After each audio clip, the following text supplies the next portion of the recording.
ওগো বন্ধু,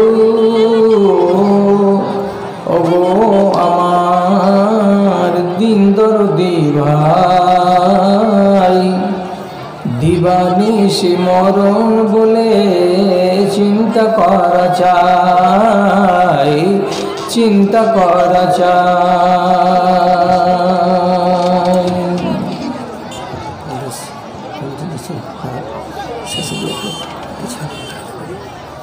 কেউ পাপের কাজে পা বাড়ালে মরণ তাকে ডেকে বলে, ওরে পাপি রাখিস খেয়াল, থাকিস না আমাকে ভুলে, থাকিস না আমাকে ভুলে। আমার হাতে পড়বে ধরা, রেহাই পাবে না, দিবানিশি মরণ বলে চিন্তা করা চাই, চিন্তা করা যায়। মরণ কথা স্মরণ হলে দাড়ি ভিজত চোখের জলে, সে উসমান পাইনি রেহাই, কবরেতে গেছেন চলে, কবরেতে গেছেন চলে। তোমাকে যে যেতে হবে চিন্তা করো নাই, দিবানিশি মরণ বলে চিন্তা করা চাই। ওগো বন্ধু, ওগো আমার দিন দরদি ভাই, দিবানিশি মরণ বলে চিন্তা করা চাই, চিন্তা করা যায়।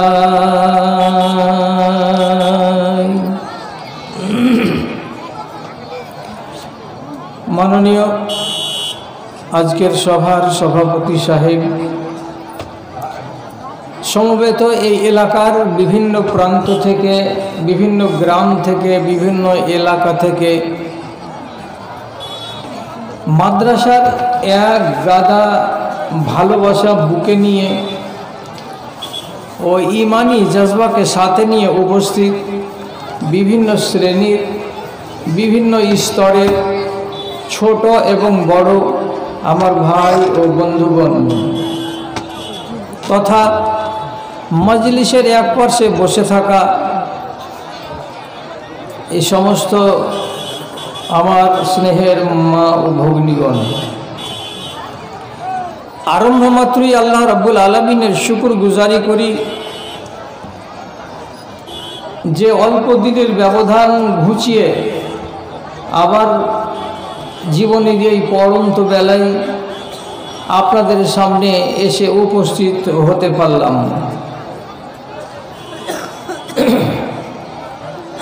কিছু মনের ভেতরে আছে যেগুলো কথা আপনাদেরকে শোনাবো, এবং আমি মনে মনে ভাবব যে এই কথা কয়টি আপনাকে শুনিয়ে আপনাকে চেতন করতে আমি সক্ষম হলাম।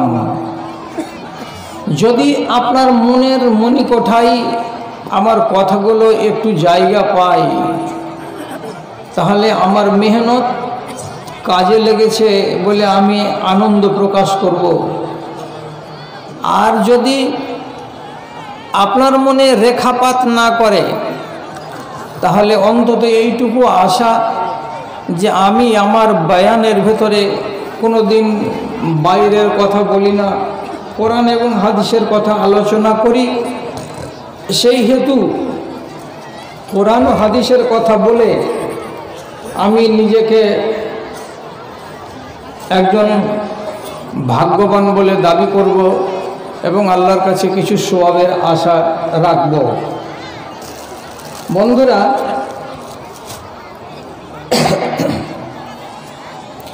আপনাদের সামনে সূরা কাফের সব শেষের আয়াতটার অর্ধেকটা অংশ পড়ে শোনালাম। এটার উপরে আলোচনাটা হবে। কি পড়েছি আয়াতটা আবার আপনার স্মরণে আসুক। আমি পড়েছি, ফাযাক্কির বিল কুরআনি মান ইয়াখাফু ওয়াঈদ। কি তরজমা? আল্লাহ তাআলা বলছেন, যে সমস্ত মানুষেরা আল্লাহর কোরআনের ভেতরে আল্লাহ যত রকমের ধমক দিয়েছেন, যত রকমের গর্জন করে, যত রকমের তর্জন করে, যত রকমের শাসানিমূলক কথা বলেছেন, সেই আল্লাহর গর্জনকে এবং আল্লাহর ধমককে যারা বিশ্বাস করে তাদেরকে কোরআনের ওয়াজ শোনাও, তাহলে কিছু তাদের কাজে আসবে। আর যারা আল্লাহর ধমককে বিশ্বাস করে না, আল্লাহর ক্রোধকে বিশ্বাস করে না, আল্লাহর রাগকে বিশ্বাস করে না, আল্লাহর যে রব্বুল আলামিন মাঝে মাঝে মানুষের উপরে রাগান্বিত হয়ে যান, এটা যারা বিশ্বাস করে না, যাদের অন্তরে ক্রোধ বলে ভয় নেই, তাদেরকে কোরআনের ওয়াজ শুনিয়ে কোনো লাভ হবে না।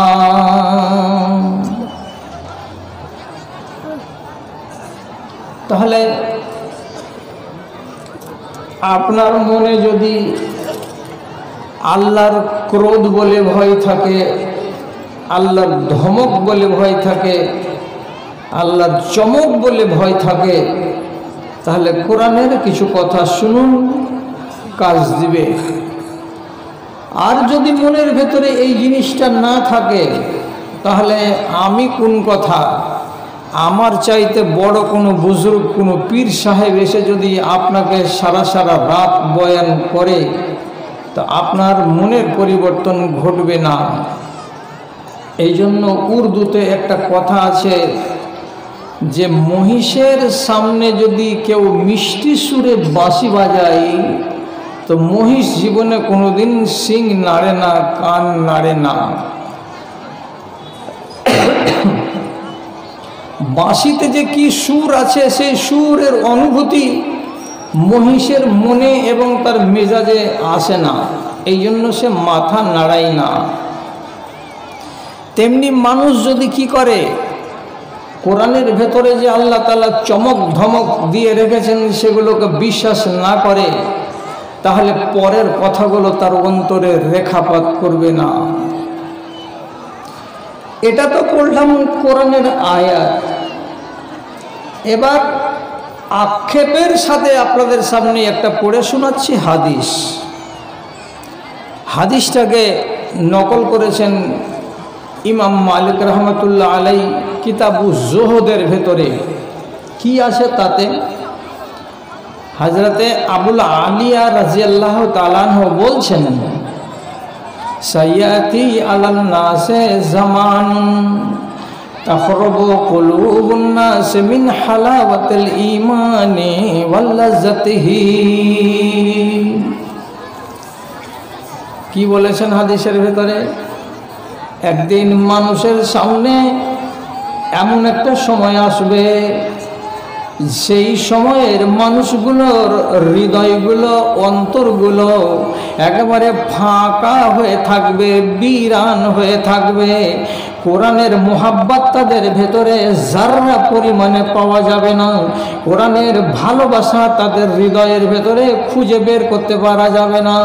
তাদের হৃদয়টা কোরআনের ভালোবাসা থেকে পুরো ফাঁকা মাঠ পড়ে থাকবে, কোরআনের নামে কিছুই তাদের অন্তরে রবে না। একটা দিন আসবে, আর কি হবে সেই দিন? ফাইন কাসারু মা উমেরু বিহি, যেগুলো যেগুলো আল্লাহ তাআলা তাদের করতে বলেছেন সেগুলো যদি তারা করতে না পারে, তাহলে তারা নিজেই দোকানে বসে বসে, বাড়িতে বসে বসে, রাস্তার কিনারায় বসে বসে ফতোয়া করে নেবে। কি ফতোয়া করে নেবে। আল্লাহ নমাজ পড়তে বলেছেন, নমাজ পড়তে পারিনি। আল্লাহ রোজা রাখতে বলেছিলেন, রোজা রাখতে পারিনি। আল্লাহ তাআলা সাদকা দিতে বলেছিলেন, যাকাত দিতে বলেছিলেন, আমি যাকাত দিতে পারিনি। তো কি হলো? ফাইন্নাহু রাউফুম বিল ইবাদ। আল্লাহ কোরআনে বলেছেন, আমি আমার বান্দাদের উপরে অধিক অধিক দয়াশীল, আমি অধিক অধিক দয়াবান। কাজে আমি যতই ভুল করি না রে, আল্লাহ তাআলা আমার সব ভুলকে মাফ করে দেবেন। নামাজ পড়া ভুলকে মাফ করে দেবেন, রোজা না রাখা ভুলকে মাফ করে দেবেন, আর যাকাত না দেওয়া ভুলকে আল্লাহ তাআলা মাফ করে দেবেন। দেশওয়ালি বাংলাতে বলে এক গান্ডু। গান্ডু মানে কি? জাহেল, মূর্খ, নাদান, অজ্ঞ, নিরেট। আমল যেটা আল্লাহ তাআলা করতে বলেছেন সেটা করতে পারবে না, আর মুরদে হবে না। আর তারপরে আবার ফতোয়াবাজি কি? আল্লাহ তো গাফুরুর রাহিম, আল্লাহ মাফ করে দিবেন। একটু দোয়া করে দেন তো। একটা করে টাকা আসবে, দোয়া করতে হবে, তাহলে তোমার ওয়াজ করে হয়ে গেল। ওলা দিবেন না আমাকে। 1.5 ঘন্টা আমার হাতে কোনো টাকাই আনবেন না। কেউ সোনার চেন নিয়ে আসতে গেলেও নিয়ে বসে থাকবেন, শেষখানে আমাকে বলবেন। তো একে বলা হয় মূর্খ, আহামু। যে আল্লাহ তাআলা বললেন এটা করো, করতে পারলো না, আর তারপরে রাস্তার কিনারায় বসে বসে গাল বড়াই কি? আল্লাহর নাম তো গাফুরুর রাহিম, মাফ করে দেওয়ার জন্য আল্লাহ তো বসে আছে। তো কত বড় বুকের পাটা, রোজাও করবে না, নামাজও পড়বে না, তারপরে আশাবাদী কি যে আল্লাহ আমাকে মাফ করে দিবে। উর্দুতে কথা আছে ইয়ে মুহ আর মসুর কি দাল, বাংলাতে কথা আছে পেট ফের আশা। তোকে লাজও লাগে না একটুও যে আল্লাহর হুকুমকে মানতে পারলি না, আর বসে আছিস কিসের আশা নিয়ে যে আল্লাহ আমাকে মাফ দেবে, আল্লাহ আমাকে ক্ষমা করে দেবে? কিসের গুণে, কোন গুণে তোমাকে আল্লাহ তাআলা মাফ করে দেবে? এত বড় আহামকি নয়? আল্লামা ইবনুল কাইয়িম আল জাওজি উনি উনার কিতাবের ভেতরে এই হাদিসটার ব্যাখ্যা করতে গিয়ে লিখছেন, এই লোকগুলো কেমন জানো? যারা আমলের বেলা শূন্য আর আশার বেলায় একবারে বুক ভরা আশা, একে আল্লাহ মাফ করে দিয়ে 20 তালা জান্নাত দিয়ে দেবেন। কেন? যে এর নাম নুরুল ইসলাম। তো এরা কেমন? তো তিনি বলছেন, রাজুলুন লাহু আরজুন ফায়ুআম্মিলু মাগলাহা। একটা মানুষের 4 বিঘা জমি আছে, আর সেই জমি থেকে বছরের ফসল পাবে, ওখান থেকে ধান পাবে, গম পাবে, আশা করে বসে আছে। কিন্তু লোকটা ফাইন্নাহু লা ইয়াবসুরুহা ওয়ালা ইয়াহরাসুহা, ওই জমিতে হাল চালাতে যায় না, ওই জমিতে বিছন ছিটাতে যায় না, ওই জমিতে নিড়ানি দিতে চায় না, ওই জমিতে সেচ দিতে চায় না। বাড়িতে বসে আছে, বিছন ছিটায় নাই, বাড়িতে বসে আছে, হাল চালাই নাই, শুধু 4 বিঘা জমি আছে, আর মনে মনে ভাবছে আমার বাড়িতে ফসল আসবে, আর আমি আমার বউ বাচ্চাদেরকে নিয়ে সেই গমগুলোকে ভাঙিয়ে আটা করে রুটি পাকিয়ে খাবো, আর সেই ধানগুলোকে ভাঙিয়ে চাল করে ভাত রান্না করে খাবো। তো এই লোকটাকে যেমন বলা হয় পৃথিবীর সব থেকে বড় আহামুকের বেটা আহামুক, তেমনি যেই ব্যক্তি আমল না করে আশা করে বসে আছে আল্লাহ আমাকে মাফ করে দেবেন, সেই হলো সারা দুনিয়ার সব থেকে আহামুকের বড় আহামুক। আমল নেই আর আশা করে বসে আছো যে আল্লাহ আমাকে দেবে। এটা তো দ্বিতীয় পয়েন্ট হলো। পহিলা পয়েন্টটা কি ছিল? যে এদের অন্তর কি থাকবে? বিরান থাকবে আল্লাহর ভালোবাসা থেকে, আল্লাহর কোরআনের মোহাব্বত থেকে তাদের অন্তরটা খালি পড়ে থাকবে। আগে বললাম কি, যাদের অন্তরে ভয় আছে তারাকে কোরআনের ওয়াজ শোনাও। আবার রসুলের হাদিসে কি পেলাম?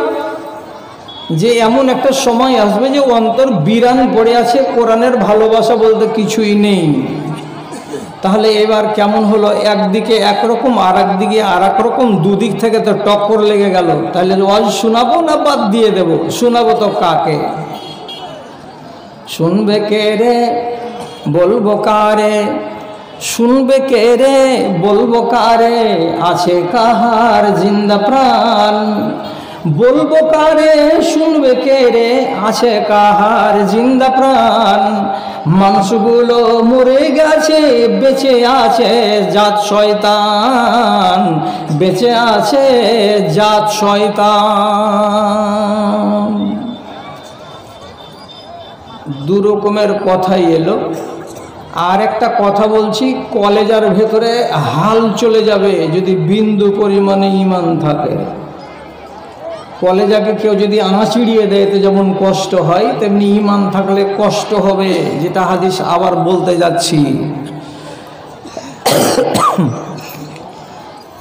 রসুলের ইন্তেকালের এক মতে 23 দিন আগে একটা সূরা নাজিল হলো, সূরাটার নাম সূরা নাসার।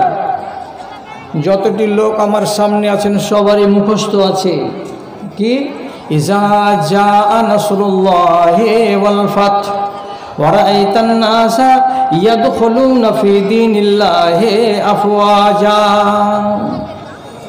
এই কোরআনের আয়াতে আল্লাহ রাব্বুল আলামিন নবীজিকে বলছেন, হে নবী, চারিদিকে যখন বিজয় সুনিশ্চিত হতে লাগবে এবং দেখবেন এদিক সেদিক থেকে ঝাঁকে ঝাঁকে দলে দলে দলে দলে গায়ের মুসলমান আসছে এবং ঈমান কবুল করে নিচ্ছে, আর দ্বিধা করে না, সবাই ঈমানের ছায়া তলে দলে দলে এসে ঢুকে যাচ্ছে, তাহলে আপনি জেনে নেবেন আপনার সময় হয়ে গেছে। আপনাকে আর তবলিগের কাজ করতে হবে না, আপনাকে আর ঘাম ঝরাতে হবে না, আপনাকে দাওয়াতের জন্য পায়ে কাঁটা লাগাতে হবে না। এবার আপনার বিদায়ের পালা। যে কারণে দুনিয়াতে এসেছিলেন সেটা হাসিল হয়ে গেছে, এবার দুনিয়া ছেড়ে আপনাকে চলে যেতে হবে আল্লাহর কাছে। যেদিন ঝাঁকে ঝাঁকে লোকেরা ইসলামে দীক্ষিত হতে লাগবে, তো রসুল দেখতে পেলেন যে ফতে মক্কার পরে মুসলমানেরা না বেদিনেরা ঝাঁকে ঝাঁকে ঝাঁকে ঝাঁকে ইসলামে ঢুকতে লাগলো, আর লাখে লাখ লাখে লাখ লাখে লাখ মুসলমান চারিদিকে বাড়তে লাগলো। এই আয়াতটা যেদিন নাজিল হলো সেদিন আমার নবী রাহমাতুল্লিল আলামিন দুঃখের সাথে একটা কথা বললেন, সাইয়াখরুজু মিনহু আফওয়াজা।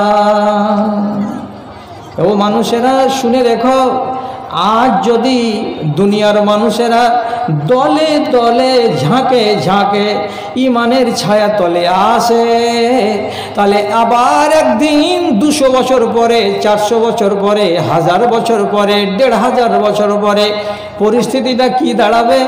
মানুষেরা ইসলাম থেকে দলে দলে ঝাঁকে ঝাঁকে দলে দলে ঝাঁকে ঝাঁকে বেরিয়ে যাবে, ইসলামে থাকবে না, মুসলমান হয়ে থাকবে না, সব বেদিন হয়ে যাবে।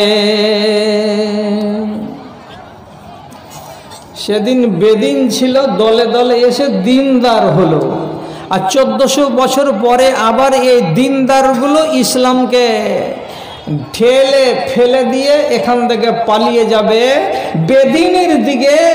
ইসলাম যেদিকে নেই, অর্থাৎ গায়ের ইসলামের দিকে, বদ্দিনের দিকে, তো একটা করে নয়, দলে দলে এবং ঝাঁকে ঝাঁকে।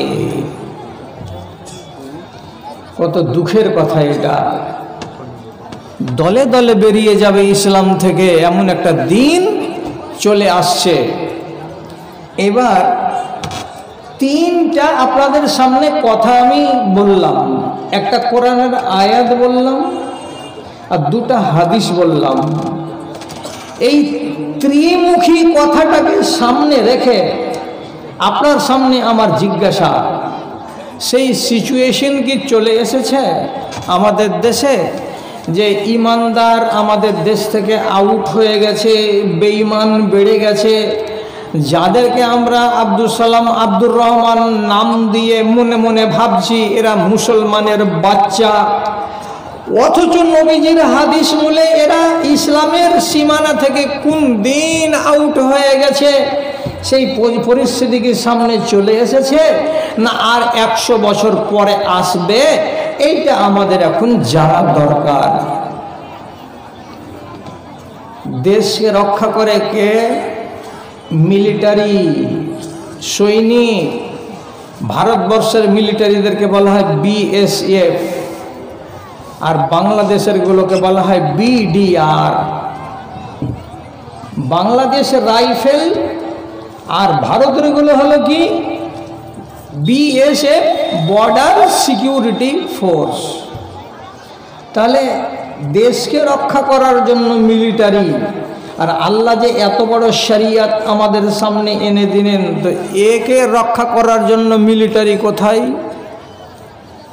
কে এর হেফাজত করবে? গোটা ইসলাম তো আর একটা জিনিসের নাম নয়। কোরআন মাজিদের ৩৫০০টি আয়াত আছে, যে আয়াতগুলো আদেশ এবং নিষেধকে কেন্দ্র করে, এটা করো, এটা করিও না, এটা ধরো, এটা ধরিও না, এই করে করে আল্লাহ রাব্বুল আলামিন ৩৫০০টি আয়াত দিয়েছেন। এর নাম হলো ইসলাম। এই ইসলামকে যোগাবে কে? এর মিলিটারি কোথায়? তো কোরআনের কথা হাদিসের কথাকে শুধু তর্জমা করে যদি শুনেন তো এক মজা পাবেন, আর বড় বড় ওলামায়ে দ্বীনের ব্যাখ্যা বিশ্লেষণ যদি একটু শুনেন তো আর একটু মজা পাবেন। আমি সোজা তর্জমা না করে আমি আপনাকে বড় আলেমদের কথা বলছি। আল্লাহর দ্বীনকে হেফাজত করে কে? তো রাসূল হাদিসে বলেছেন, ইন্না লিকুল্লি মালিকিন হিমান আলা ওয়া ইন্না হিমাল্লাহি মাহারিমুহু। প্রত্যেক দেশের প্রত্যেক রাজার নিজের দেশকে হেফাজত করার জন্য বর্ডারের চারি প্রান্তে তার মিলিটারি দাঁড়িয়ে আছে। সব সময় ইয়ার গান হাতে করে, স্ট্যান্ড গান হাতে করে, AK-5 রাইফেল হাতে করে, যাতে করে কোনো দুশমন ভিতরে ঢুকতে না পারে। তেমনি আল্লাহ রাব্বুল আলামিনের মিলিটারি আছে তার দ্বীনকে হেফাজত করার জন্য। হে মুসলমান, আল্লাহর মিলিটারিদেরকে কি তোমরা দেখেছো? আল্লাহর মিলিটারিদেরকে কি তোমরা চিনো? যেই মিলিটারিরাই আল্লাহর দ্বীনটাকে বাঁচিয়ে রেখেছে। না, আল্লাহর মিলিটারিদেরকে চিনি না, দেখিনি। চেনেন এবং দেখার জিনিস নয়, বিবেক দিয়ে বুঝার জিনিস। আপনি বুঝেন, আপনি শুধু বুঝে নেন আমার কাছ থেকে। আল্লাহর মিলিটারির নাম কি? তো বলছে আল্লাহর যতগুলো হারাম সব হলো আল্লাহর মিলিটারি। কেমন করে? এই জায়গাটা হলো ইসলামের জায়গা, আর এদিকের পালের কিনারা কিনারা, আর এই দিকের পালের কিনারা কিনারা, এটা হলো বর্ডার। এর মাঝখানে ইসলাম আছে। রব্বুল আলামিনের নবী বলছেন এই ইসলামের চারিদিকে আল্লাহ তাআলা একটা একটা করে যত হারাম আছে সমস্ত হারামগুলোকে খাড়া করে রেখেছেন। কে হারাম, কার নাম হারাম? এই জায়গাতেই একটা মিলিটারি খাড়ো করা আছে, তার নাম হলো ব্যভিচার, এ হলো হারাম। এই জায়গাতে একটা মিলিটারি খাড়ো করা আছে, তার নাম হলো গীবাত, এটা হলো হারাম। এই জায়গাতে একটা মিলিটারি খাড়ো করা আছে, এর নাম হলো নেশা, এ হলো হারাম। আর এক জায়গাতে আরেকটা মিলিটারি খাড়ো করা আছে, এর নাম হলো জাদু, এটা হলো হারাম। এই জায়গাতে আরেকটা মিলিটারি খাড়ো করা আছে, এর নাম হলো শিরিক, এ হলো মিলিটারি, এ হলো হারাম। এই রকম করে রব্বুল আলামিন ইসলামের চারিদিকে যতটি হারাম আছে সব দিকে গোল করে খাড়ো করে রেখেছেন বর্ডারের উপরে। আর দিয়ে আপনাদের মতো ইমানদারগুলোকে বলেছেন খুব হাঁটো, খুব চলো, এপারেও যাও, ওপার থেকে এপারেও আসো, কিন্তু খবরদার খবরদার জীবনে কোনো দিন যেন তোমার রাস্তায় কোনো একটা হারামের সঙ্গে মুলাকাত না হয়। তার মানে এটা হলো আল্লাহর মিলিটারি। যদি হারামের সাথে মানে আল্লাহর মিলিটারির সাথে তোমার মুলাকাত হয়ে যায় তাহলে তোমার ঈমানকে খেয়ে ফেলবে, আর তোমার ঈমানকে যদি খেয়ে নেয় তাহলে তুমি বেঁচে থাকবে তো শিয়াল কুকুরের মতো বেঁচে থাকবে। তোমার বাঁচাও যা, তোমার মরাও তা। এইখান দিয়ে হাঁটছে রাস্তায় দেখা হয়ে গেল কিসের, কার সাথে? মদ ভাটির সাথে।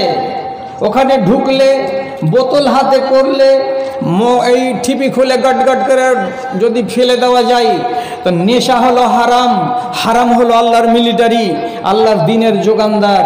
ওর সাথে দেখা করতে যাবেন না, আমার ঈমান ঠিক থাকবে। এটার নাম কি? এটার নাম ব্যভিচার। এ রাস্তা দিয়ে যাবেন না।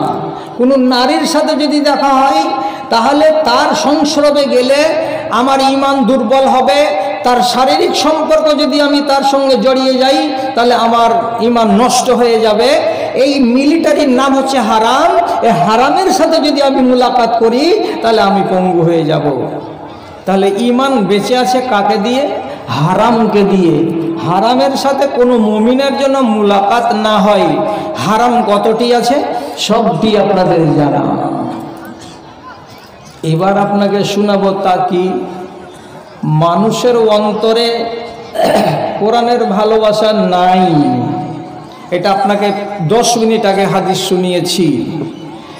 এবার আপনার সামনে যেটা আমি রাখতে যাচ্ছি, কোরআনের ভালোবাসা আমাদের অন্তরে নাই।